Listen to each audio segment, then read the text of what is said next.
Good morning students. बच्चों आप 7th class का मैथ चैप्टर नंबर 1 इंटीजर करते पे हैं दोबारा तो ताकि जिन्हों के डाउट आ क्लीयर हो जान। तो 1.1 कराना पाया, कुछ क्वेश्चन हो गए, कुछ ये बाकी ने जोड़े रेंदे हो अज करते हैं आप ट्राई।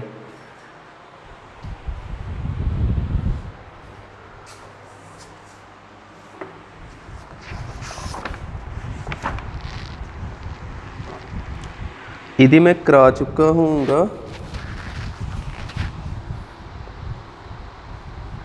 5 क्वेश्चन हो गए, 6th क्वेश्चन ठीक है। 5 ये हो चुके हैं, 6th देखियो। 6th क्वेश्चन की कहा गया, एक लड़की आ वो 20 किलोमीटर जाती है toward east from point A.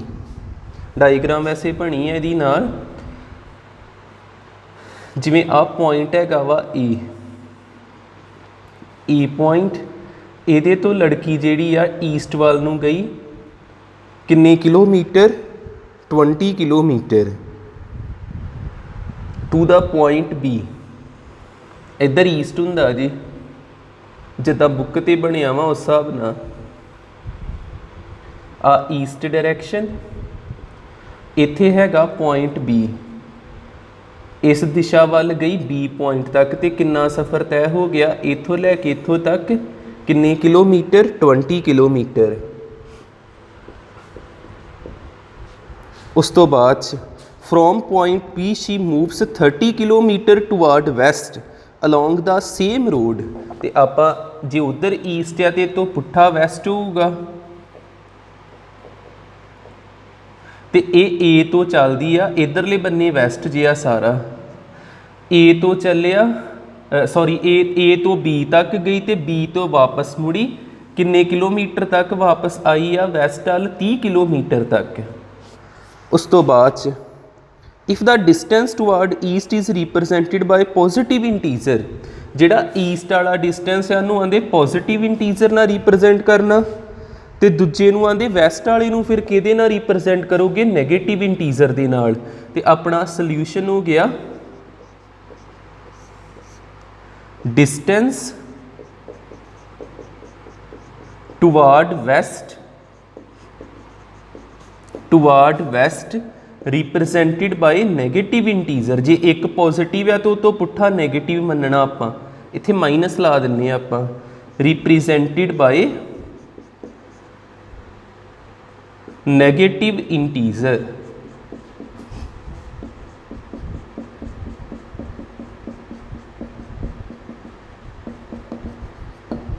ठीक है, इस तो नैक्सट हाउ विल यू हाँ ये हो गया अपना, by which integer will you represent her final position from A. By which integer will you represent her final position from A.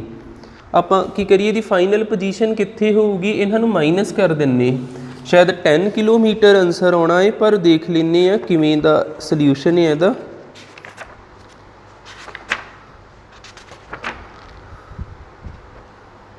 Sixth कर हाँ 10 आऊगा। अगला जिहड़ा दा पार्ट ही उहदे विच उन्होंने कहा ही बाय विच इंटीजर, किहड़ा इंटीजर होगा फाइनल पोजीशन किवें कड्ढनी।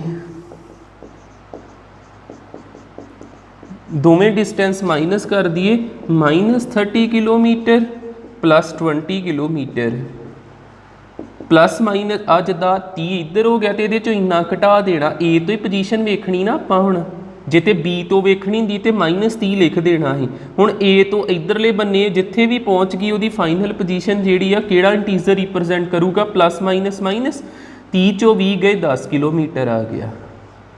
ठीक है, -10 तुसीं कल्ला इदां भी लिख सकते -10, क्योंकि उन्होंने कल्ला इंटीजर ही पूछा, उन्होंने लेंथ नहीं ही मैटर करती इत्थे। 6th कंप्लीट होया अपना। 7th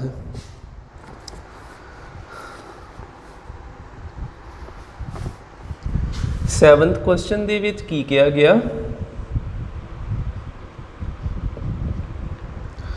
in a magic square each row column and diagonal have same sum. आपां नूं एक स्केयर दिता, मैजिक स्केयर मतलब ਵੀ ਜਿਹਦੇ ਉੱਪਰ ਕੁਝ ਨੰਬਰ ਲਿਖੇ ਆ ਤੇ ਉਹਨਾਂ ਨੰਬਰਾਂ ਦੇ ਵਿੱਚ ਕੋਈ ਨਾ ਕੋਈ ਰਿਲੇਸ਼ਨ ਹੁੰਦਾ ਏ ਵੀ ਸਾਨੂੰ ਇੱਕ ਜਾਦੂ ਦੀ ਤਰ੍ਹਾਂ ਹੀ ਲੱਗਦਾ ਵੀ ਆਹ ਕਿਵੇਂ ਬਣ ਗਿਆ, ਇੱਧਰ ਵੀ ਸੇਮ ਬਣਦਾ ਪਿਆ, ਇੱਧਰ ਵੀ ਸੇਮ ਬਣਦਾ ਪਿਆ। ਜਿਵੇਂ ਇੱਥੇ ਹੈਗਾ 5 -5 0 -1 -2 3 -4 7 -3 ਇਹ ਫਸਟ ਪਾਰਟ ਜੇ। ਤੇ ਸੈਕਿੰਡ ਪਾਰਟ ਦੇ ਵਿੱਚ ਕੀ ਹੈਗਾ ਵਾ,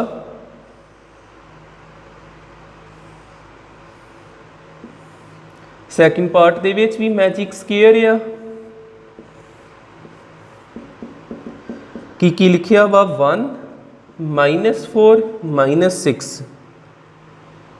1 -4 -6 -10 -3 4 0 -2 -7।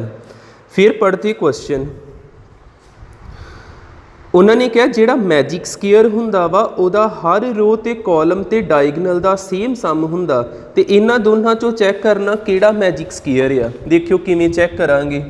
जिवें फस्ट पार्ट का सल्यूशन देखते मैजिक स्केयर यस है कि नो आ, भी हैगा है कि नहीं हैगा। सिर्फ मैं फस्ट पार्ट का कर लगा जी। ਇਹਦਾ ਆ कॉलम जी, कॉलम 1 कॉलम 2 कॉलम 3 आ कॉलम ने, इधरले बन्ने रो 1 रो 2 रो 3। हुण तुसीं डिसाइड करो भी किहड़ा आपां चैक करिए। जे मैं कॉलम तो शुरुआत करा, फॉर कॉलम 1 किहड़े एलीमेंट आउंदे पे, आ कॉलम आ हेठां नूं जिहड़ा वर्टिकली हुंदा 5 आउंदा पिया, -5 आउंदा पिया ते 0 आउंदा पिया।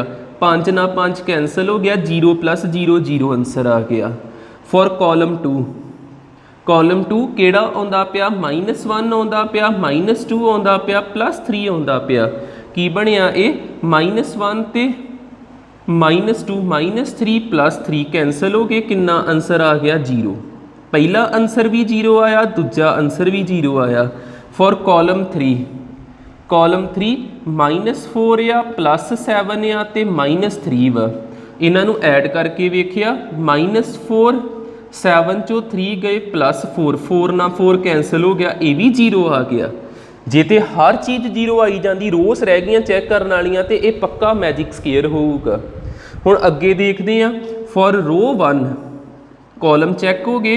फॉर रो 1 दे विच कौन आया, 5 -1 ते -4, 5 -1 -4 -1 ते -4 -5 हो गया, कैंसल हो के 0, ये भी बिल्कुल 0 उन्हां नाल मैच हो गया। रो 2 चैक करिए। रो 2 दे विच कौन आउंदा, -5 -2 ते +7, ये कितना बन जूगा 5 ते 2 7 +7 कैंसल हो के 0, बस इक्को रह गया जी, वो भी बन जाता वा, फिर ये पक्का मैजिक स्केयर। R3 इथों दिखूगा हेठां तो, ठीक है, हो जाना कवर। R3 एरो पा के लिखिया 0 3 ते 3, एक माइनस का 3 कैंसल हो गए, ये भी 0 आ गया। सारे कॉलम का सम इक्को जिहा, सारिया रोस का सम इक्को जिहा, ते ये आपस में इक्को जे कॉलम रोस भी, तो फिर आप कह देंगे yes it is a magic square. मैं MSC लिख देना, M का मतलब मैजिक, S का मतलब स्केयर। तो ये ऊपर पहलो सल्यूशन पा के चैक करना, चैक करके फिर ऊपर यस लिख दियो, जे नहीं बनता तो नो लिख देना। क्लीयर है। उस तो बाद आ सैकेंड पार्ट देखियो। सैकेंड पार्ट द सल्यूशन भी नहीं यस लिखांगे कि नो लिखांगे, पहलो कॉलम 1 चैक करिए। फॉर कॉलम 1 फिर मैं दस देना जेडे वर्टिकल होंगे वो कॉलम्स होंगे, कॉलम 1 कॉलम 2 ते कॉलम 3, ते जेड़ियां हॉरीजॉन्टल्स होंदियां रोस होंदियां रो 1 रो 2 ते रो 3। फॉर कॉलम 1 की आऊगा 1 -4 -6, कितना बन गया ये 1 -10 -9 आंसर आया जे। पहला आंसर आया -9, इन्ना क दिखदा ना बोर्ड, ठीक है। -9 आ गया। कॉलम 2 का चैक कर दे, -9 आउंदा, -10 -3 +4 ये बन गया -10 +1 ये भी -9 आ गया। दोवें आंसर वाले तीसरा भी चैक करके वे ने। तीसरा हैगा 0 -2 -7 -2 ते -7 कितना हुंदा -9 ये भी -9 आ गया। तिन्ने मैच हो गए। हुण रोज़ दे चैक कर दिए, जे रोज़ भी -9 आ जाती है तो पक्का मैजिक स्केयर है। रोज़ चैक करिए फॉर रो नंबर 1 रो 1 -10 +0 -9 आ गया, क्योंकि एक चो -10 करांगे -9 ही आऊगा। रो 2 चैक करिए, रो 2 हैगी आ -4 -3 -2 -4 ते -3 -7 -7 ते -2 -9 ये भी तो हो गया। एक रह गया बस R3 ये हैगा वा -6 +4 -7 ये बनूंगा 6 चो 4 गए -2 ते -7 -9 सारे ही रल गए, ये भी यस विच आऊगा। Yes it is magic square. होया क्लीयर ना।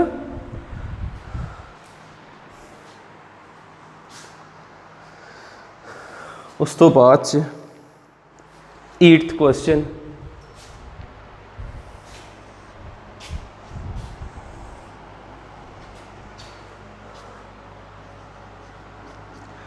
एट्थ क्वेश्चन की क्या गया? 8th क्वेश्चन क्या गया वा verify a minus B is equal to a plus B. तो आपां नूं वैल्यूज़ दित्तियां, आ चीज़ वेरीफाई कराउणी। पहला पार्ट a दिता जे 21 ते b दिता 18, a 21 आ ते b कितना हैगा 18। पर कि देखिए ये आ जिहड़ी चीज़ इनू लिखिया फिर a minus B a plus B दोनों साइडों ते भरना, आंसर सेम होना चाहिए। 21 माइनस 18 21 प्लस 18 जिथे a आया 21 जिथे b आया 18 ते साइन वो रहन देने, साइन नहीं बदलने। जिद्दां दे साइन हैगे ओहो ही रहन देने, उन्होंने नहीं आपां बदलांगे। ठीक है, a ते b की वैल्यू भरी 21 उस तरह माइनस प्लस 18 21 प्लस 18 21 ते 18 किन्ने हो गए 21 ते 8 हो गए 29 39 इधर भी 39 इज इक्वल टू 39 ते नाल लिख देना वेरीफाइड। ठीक है, जदों ये चीज़ बन गई तुसीं इत्थे नाल लिख देना वेरीफाइड। क्लीयर है ना। ठीक है, उस तो बाद अगला सैकेंड पार्ट। सैकेंड पार्ट दे विच ए कितना गिवन आ, ए हैगा 118 ते बी हैगा वा 125 ते आपां इहदे विच भर के वेरीफिकेशन कराउणी। किहदे विच भरांगे a minus B a plus B, जिथे a आया 118 भरता, जिथे b आया 125 भरता। 118 प्लस 125 जिद्दां दा निशान उदां दा रखना, जिधर प्लस उधर प्लस।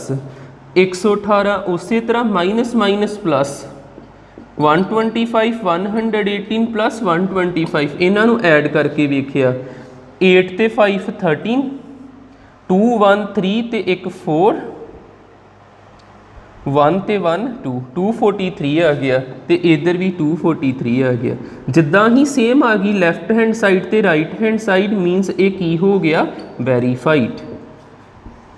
तीसरा पार्ट, तीसरे पार्ट विच ए कितना गिवन आ, ए हैगा 75 ते बी कितना गिवन आ, बी हैगा 11।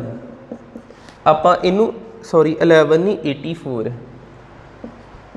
वेरीफिकेशन करिए। किहदे विच भरना आपां a minus B is equal to a plus B.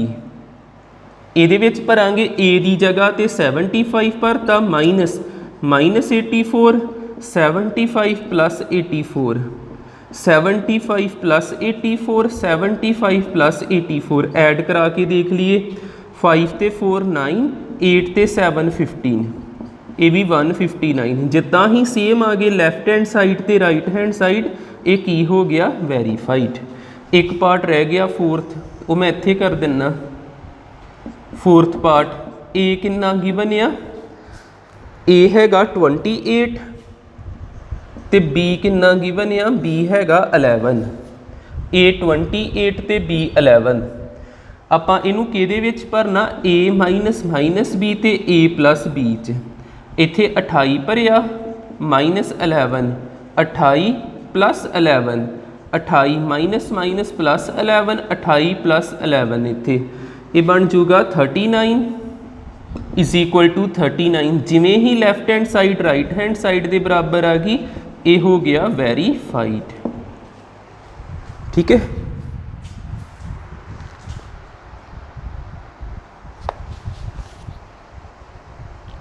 होना चाहिए क्लीयर जिन्ना कराया। जे फिर भी मुश्किल आवे जदों मर्जी पुछो, जिथे लाइट पैंदी पई जे 3 पार्ट समझ लग गए, चौथा तो तुसीं खुद ही बना सकते हैं।